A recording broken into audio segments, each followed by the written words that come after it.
Hi everyone, welcome to English Digest. I'm Pat. I'm Leah.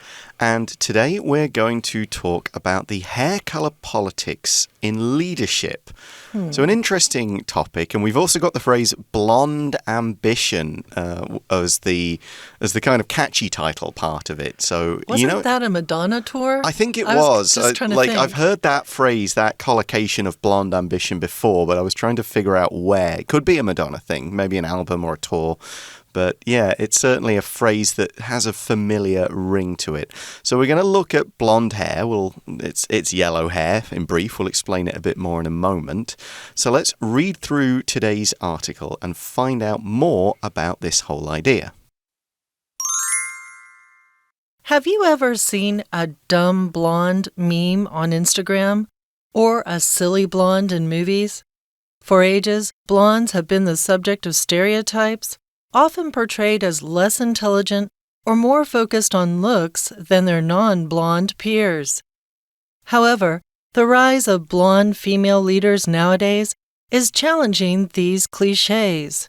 Some figures, such as the first female justice of the U.S. Supreme Court and the first female presidential candidate, serve as proof of this trend. Given this evolution, it raises the question, is there more to blonde hair than meets the eye? Interestingly, data reveals that many women in leadership roles today have blonde hair that is often dyed. On the other hand, male leaders don't exhibit such a trend in hair color. This leads to a question. If blondes once symbolized a lack of intelligence, why are some female leaders now going blonde on purpose? A study from the University of British Columbia provides some insights. In an experiment, researchers presented 100 men with photos of both blonde and brunette women paired with commanding quotes. The brunettes were more often perceived as seeming unpleasant or bossy, while the blondes scored higher on warmth and appeal because of existing stereotypes. Blonde's friendly image is considered to soften the blow of commanding behavior. That's why, in leadership roles, experts think some women might use social perceptions to their advantage and lessen criticism through their hair color. The fact that even top-level women sometimes alter their appearance to fit in underlines a deeper issue. There's a substantial journey ahead in the pursuit of gender equality. But let's hope for a day when every woman, blonde, brunette, or otherwise, can openly be herself. All right, guys, so we're going to start out with the title, Blonde Ambition, the Hair Color Politics in Leadership. Now, ambition is when you have the desire to move ahead in life, you want to do well, you want to stand out, you want to get higher and higher titles. So why is blonde paired with this? Well, maybe being blonde is your ambition, and it's an ambition for you to use being blonde to do what? To, well, get into politics or get into leadership. So we're talking about the hair color politics in leadership.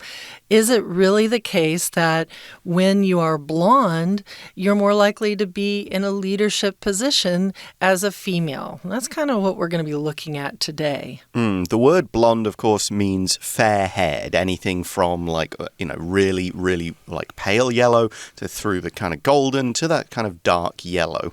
I was blonde as a kid. But you were B-L-O-N-D. Yes, very good point. We only put the E on the end of that word to apply it to females. It's kind of like female French fiancé influence. And male and female fiancé is spelled differently. E. So yeah, I was, and you can use this as a noun as well. You can say someone is a blonde, and again, you'd spell it differently whether it's male or female. So the article starts by asking, have you ever seen a dumb blonde meme on Instagram or a silly blonde in movies? Yeah, and heard a lot of blonde jokes as well. Yes. As it goes. So a meme, it's kind of got a long definition. It's like a way of passing information within a culture carrying these meanings. but we kind of mean it to refer to an internet meme these days. Something that is spread on the internet through social media. It's often a picture or a video, and the idea of these memes is that one appears, it gets shared, and then people start to adapt it and change the words in it, and it's common, you kind of recognize it, and it's just kind of a way of passing jokes and gags, and they take on lives of their own. Yeah, it's a way to share culture in a lot of ways, or create culture, as you see happening more and more on social media platforms. Yeah. And yeah, silly blondes in movies. Always, right? You're going to have the blonde who's like, oh my God, where am I supposed to go? Can you help me? Yeah. The movie Clueless. And the Legally Blonde. Legally Blonde was the other one, yes. Which kind of take a look at the blonde stereotype and turn it upside down. Yeah, deconstruct it a bit. Like, yes, there are dumb blondes, but sometimes the dumb blondes aren't dumb and they just pretend to be dumb and or so maybe on. They're not pretending to be dumb, they're just being their blonde selves, but they've got like a whole lot, a wealth of smartness about them too, as you find out with Reese Witherspoon's character in Legally Blonde. She's quite fun. Right. So, but yeah, it's I don't see them as much. I think the blonde stereotype joke is kind of dying off a bit. But oddly, women dyeing their hair blonde has not died off a bit. That's actually not the case on that side, is it? For ages, blondes have been the subject of stereotypes, often portrayed as less intelligent or more focused on looks than their non-blonde peers. So often portrayed, it means often shown, often described, often depicted like in movies or in cartoons as being not so smart or being really focused on how they look. That is a stereotype. It is not a real stereotype. It's just one that has kind of gone through, like you said, it's kind of lost its popularity over the ages because it doesn't really mean that anymore. You're blonde. You like your looks more than anything else. That's just not true. Yeah, I mean, even the Barbie movie last year kind of takes a look at that because the Barbies like rule their world. Right. The dumb blonde is Ken in that movie. But he's cute. Yeah. So, I mean, that's also another way that people are playing with this stereotype, this kind of generalized idea. Right. However, the rise of blonde female leaders nowadays is challenging these cliches.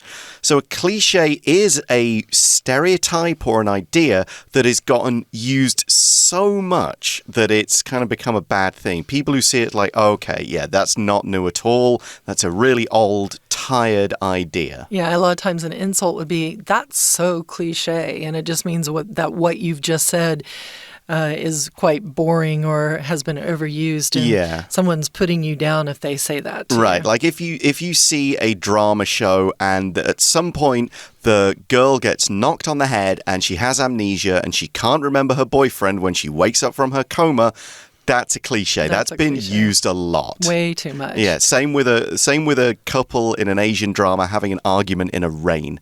I've seen that so many times. Some figures, such as the first female justice of the U.S. Supreme Court and the first female presidential candidate, serve as proof of this trend. The trend being that it is, cliche to think that female leaders are stupid if they're blonde, right? Or that the rise of the blonde female leaders nowadays is the trend, actually. Yeah, that shows that, nope, it's not. Blondes aren't just dumb blondes. Justice being the judge, right? Top judge, isn't it? Well, yeah, a lot of times it is the top judge or like a state, depending on the level where they are. They're the ones who are going to be adjudicating the cases or ruling over the cases, the justices. U.S. Supreme Court, I'm sure you probably know, is one part of the U.S. government. You've got, I think, 7. I know it's kind of embarrassing to say that, but I think they've been discussing increasing the number of them. 7 justices, and once you are put on the Supreme Court, Supreme being the top court, you are there for life. It is not like a president who changes out every 4 years. You are in for life, which is a little bit of a terrifying thing when you think about it, because you as that justice for the next 30 to 50 years have the ability to make decisions that can affect all of a country in America. Supreme can also be used to mean like really good, like the best in its class. As somebody, a supreme meal would be an excellent meal. You'll often see hotels advertising supreme double bedroom, and that's like their best one, that kind of thing. So yeah, the first female justice in the Supreme Court was blonde. Sandra Day O'Connor. Okay. She was blonde. She just recently passed away. And yeah, and then you also have the first female presidential candidate. So presidential candidate here is talking about someone who is running for president, right? And they're talking about Hillary Rodham Clinton here. Yeah. Presidential is just the adjective form of president. Again, you go back to the hotel. The presidential suite. That's where a president either has stayed or would stay were they to come to the hotel. And you will pay a lot of money for that one. Yeah, the presidential residence is where that's like the White House, or it's where the president's official home is. And so these ladies show proof of the trend that blonde female leaders nowadays are rising. Given this evolution, it raises the question, is there more to blonde hair than meets the eye? Sure. I can answer that question. Sure. Yeah. And that phrase itself, it's quite a common phrase. You replace the middle part, but is there more to something than meets the eye? Right. That just means, is there more going on under the surface? Is there a deeper meaning? Okay. Than what we can just see on the outside. Exactly. It's just saying this subject is worthy of digging into and learning a bit more about. Now, one interesting thing, and we use interestingly to start the next paragraph, is that data reveals that many women in leadership roles today have blonde hair that is often dyed. So I think Clinton dyed it. I think she was a brunette when she was in college, right, if I'm right there. Yeah, I'm pretty sure I remember reading when I was looking at researching this article a bit that she was one who had dyed her hair. No, dyed does not mean dead. This is a different word here. Yeah, dye, D-Y-E, as a noun is a substance that changes the color of stuff. You change the color of clothes, you dye hair, you can use dye to temporarily or permanently tattoo yourself. So if you dye your hair, that's the verb form, you change its color. And then we say it's dyed. This is the adjective form as we use it in this sentence. I have dyed my hair pretty much every color you could name. Some of them worked. I pull off a lighter blonde pretty well because it was probably my original color as a kid. I can go darks and reds and purples seem to work. Black, no. Black looks fake. Okay. It looks as though I have a cat sitting on my head. I've been very weird and I haven't dyed my hair. Ever? Ever. It has gone through its own permutations. In the summer, it goes blonde.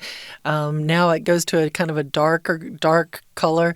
I get a hazel color chestnut color at different times, just kind of naturally. But I do have quite a bit of gray, and I was going to go into that. We as women in a lot of cultures, it oftentimes is not so popular for women to have gray hair. So what you will find is that women of a certain age start to dye their hair, or they use what's called henna, which is an Indian plant leaf. dye. Plant dye that you can just kind of bring out a little bit of the natural color and get rid of the gray, which is a cool thing. But I've always thought when I get to about 60 or 70, I'll start going purple. Okay, yeah.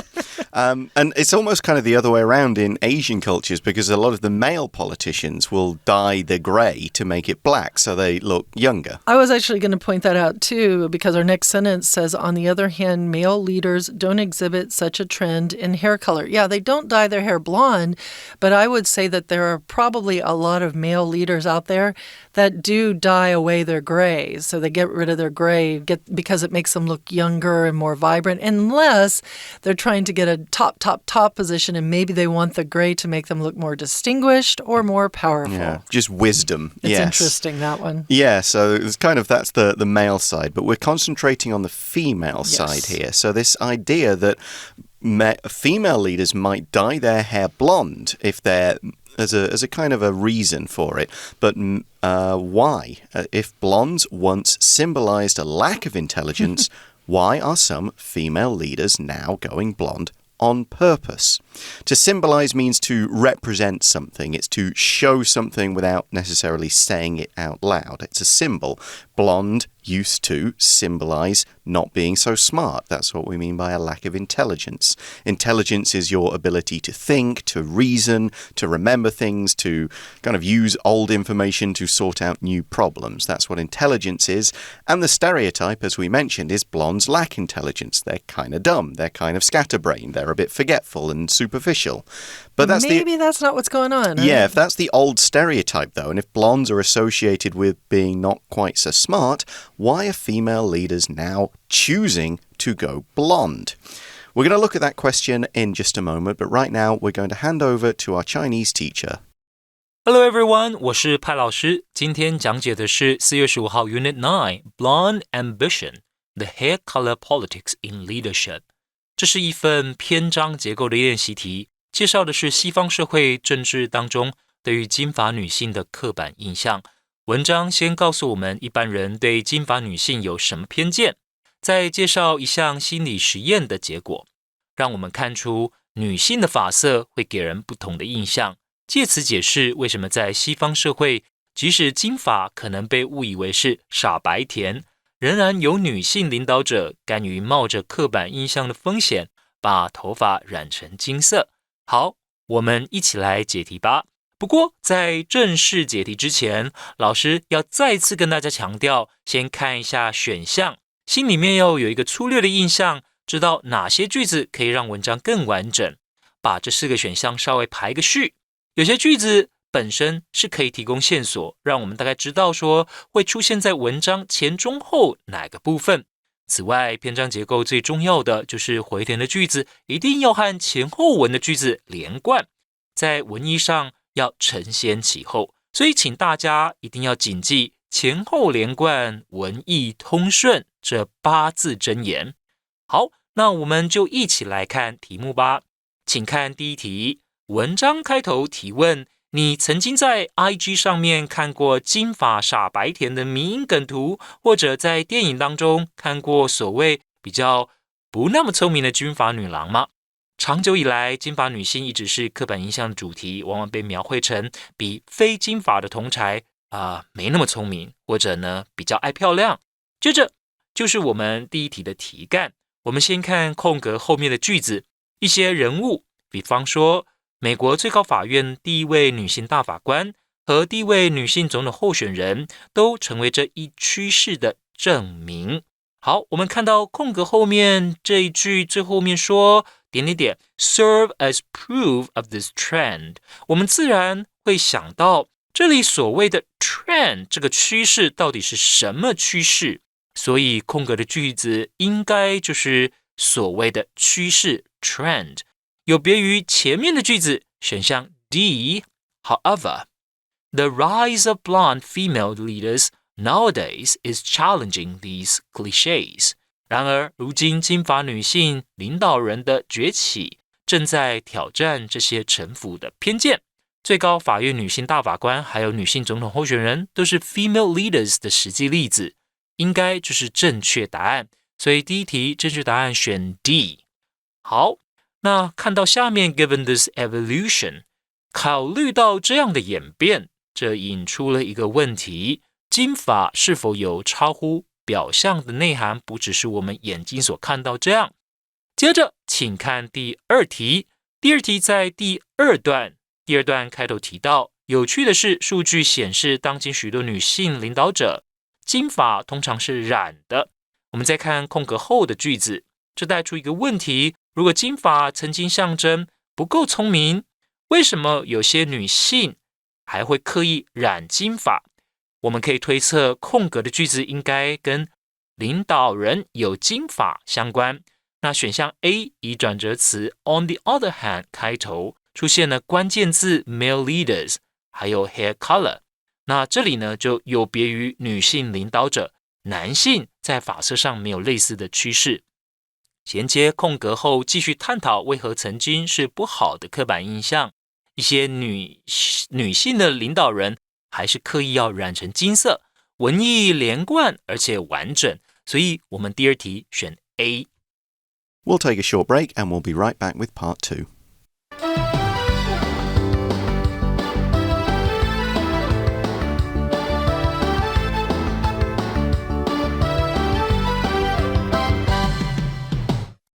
So as we were finishing up earlier, we were talking about why are some female leaders now going blonde on purpose? And that's where we're transitioning into. A study from the University of British Columbia provides some insights. So this study from this Canadian university gives us some insights. It gives us some ideas of why maybe female leaders are going blonde. In an experiment, researchers presented 100 men, I'm going to come back to that, with photos of both blonde and brunette women paired with commanding quotes. So yeah, we'll get back to that in a second, but we might want to talk about this. They did research. What did they do? They talked to 100 guys. They said, here's some blonde women, here's some brunette women, and they're saying strong things. That's the commanding quotes, right? Yeah. Maybe it's like, power is in your hands. You can make the change. We need to do something about the economy. Right. Well, for me, when I see this, I don't know if this stands out to you too, but 100 men. Yeah. It's kind of funny. And this is one of the things that as I've grown up, I've tried more and more to be aware of. It's what's called critical consumerism, or, analyzing the information that you're given. So if you talk to 100 guys and say, do you like the blonde one or do you like the brunette one? 100 guys might go, ooh, blonde. But if you talk to 100 women, ladies, they might have a different interpretation of it. And also, just to comment about the survey as well, 100 people is not a whole lot of people to base a whole, analysis on. It's a pretty small data set, yes. But what were the results of this particular study? The brunettes were more often perceived as seeming unpleasant or bossy, while the blondes scored higher on warmth and appeal because of existing stereotypes. So that last bit there, because of existing stereotypes, is what the researchers have kind of extrapolated. That's from these 100 men. Yeah, that's their, okay, this is what we think. This is why. So brunette is just a woman with dark hair. You could use it for a man, but it's more often applied to a woman. And it's anything from kind of really super dark blonde all the way to like almost black. Almost jet black, yeah. So only the redheads get left out there. Yeah, Poor what's redheads. going on? But and then this study was all about perception. That's the noun form. We've got the word perceived, the verb in the article. And how you perceive something is how you personally see it. That may be a little different from what it really is, but it's your view. It's your opinion. It's the impression it leaves in your mind. And in this case, it's these dark-haired women with the commanding quotes seemed to be unpleasant or bossy, but the blondes are perceived to be warmer and more appealing. So if you would take this research with 100 guys as a political female, a female in politics wanting to move ahead, if you had ambition to move ahead, you would probably say, okay, so as a brunette, I'm going to be seen as maybe not so friendly and forthcoming. What can I do to make more people like me? Because I want to be a popular politician. I want to move high in the ranks. Darn, I can dye my hair blonde. Everybody will like me then. And why would that be? Well, our next sentence says, blonde's friendly image is considered to soften the blow of commanding behavior. So this is the follow-up of that research, right? The friendly look or the friendly appearance of a blonde face is considered to soften the blow of commanding behavior. Soften the blow, it normally goes all together, not just soften. Soften just means to become soft, right? But soften the blow is like if you have to tell someone their dog died, you might sit them down and give them a nice dinner before you talk about it to soften the blow. Or if you want to break up with someone, you might take them out and go to an amusement park and buy them or win them a stuffed animal before you say, hey, by the way, we should probably break up. You're softening the blow. You're trying to. I don't think that would work. I think that'd make it worse. Might make people angry after the fact. But yeah, the idea is that these commands will seem less bossy coming from a blonde than a brunette, according to these 100 men. And the article says that's why, in leadership roles, experts think some women might use social perceptions to their advantage and lessen criticism through their hair color. Lessen is a similar word to soften. It means to make something less, to make something weaker. So they figure that if they're dark-haired and they're making these kind of big decisions, making some strong judgments, being commanding, they might get perceived negatively. But if the social perception is that blondes are friendlier, okay, I'll be blonde then, and I will appeal to more people, and I won't get criticized so much for being harsh and unpleasant. Our next paragraph, our last paragraph, says, the fact that even top-level women sometimes alter their appearance to fit in underlines a deeper issue. So this is saying that even women with quite a lot of power, the ones that are on the top levels of businesses or top level of politics, not, your everyday person who's the gopher for the Senate running around and buying coffee, not that person, but a top-level person, the fact that even that kind of a person, that kind of a woman, needs to change the way they look to be able to fit in underlines a deeper issue. So it points to a deeper problem here that maybe really needs to come out from under the surface. Yeah, and I think it's pretty clear what it is, which is why should the perception of a bunch of men be in any way important to... Those 100 men. Yes, to when we should be voting for people on their policies. Right. You want to talk about somebody who is logical, who will do something for your community, but... You might actually do what they promise to do. But wait, they're blonde. Let's pick them. Right. So that's kind of how we finish this article. There's a substantial journey ahead in the pursuit of gender equality. Equality, of course, is all things being equal, being fair, people getting the same treatment. Gender equality would mean women and men and anybody else getting treated the same way, whether they're men, women, something in between, whatever. It's just being free and being fair to them both. That's what gender equality is. But if women are having to dye their hair in Western countries to try to get elected, that clearly isn't fair if men don't have the same issues. And that's not even going into the need to be a little bit more buxom. Right. To have a slightly larger chest. Yeah, or any other appearance. Right. Like a lot of men will just it doesn't matter. No. Boris Johnson did not care about his appearance. His hair was a perfect example. Finishing sentence, it says, but let's hope for a day when every woman, blonde, brunette, or otherwise, which means the redheads out there, can openly be herself, or the black-haired humans that are out there as well. But redheads and the black-haired folks get left out of this conversation because we're focusing on blondes and brunettes, right? But hopefully the point is that every woman can be herself and doesn't feel like she has to change who she is to get people to like her, to fit in, to be able to have be taken seriously as a politician. Right, exactly. Yeah, but that brings us to the end of our article. We're going to listen to our Chinese teacher one more time, and then we'll wrap things up. 接着第三题，前文提到加拿大 UBC 大学的研究提供了一些见解，而后面一句说到，深发女性更容易被认为不讨喜或嚣张跋扈，而金发女性因为现有的刻板印象而在温暖和吸引力这方面呢，会有更高的得分。空格应该会接续第一句提出研究的相关内容。选项 C 说明了在实验当中，研究人员给100名男性受试者看了金发还有深色头发女性的照片，再附上命令性的语句，和空格里面下一句所提到的深色头发女性呢，还有金发女性她们的对照结果，这里文意是连贯的，所以第三题选 C。 最后请看第四题，前一句提到即使高层女性有时也会改变外貌，以融入呢整个环境当中。那这里呢凸显了更深层的问题。后一句呢是提到让我们期待有一天每一位女性，不论她的头发是金发还是深色的头发或者其他的发色，都能够坦然做自己。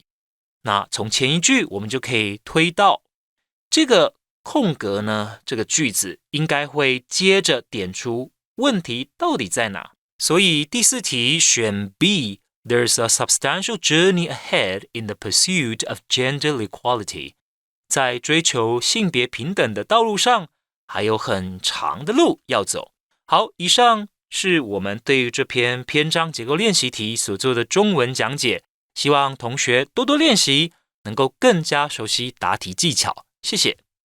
So thank you very much for listening to us, everybody. For English Digest, I'm Pat. I'm Leah. And I'm going to go and dye my hair blonde again. Yay! To seem more friendly and appealing. Purple. Okay.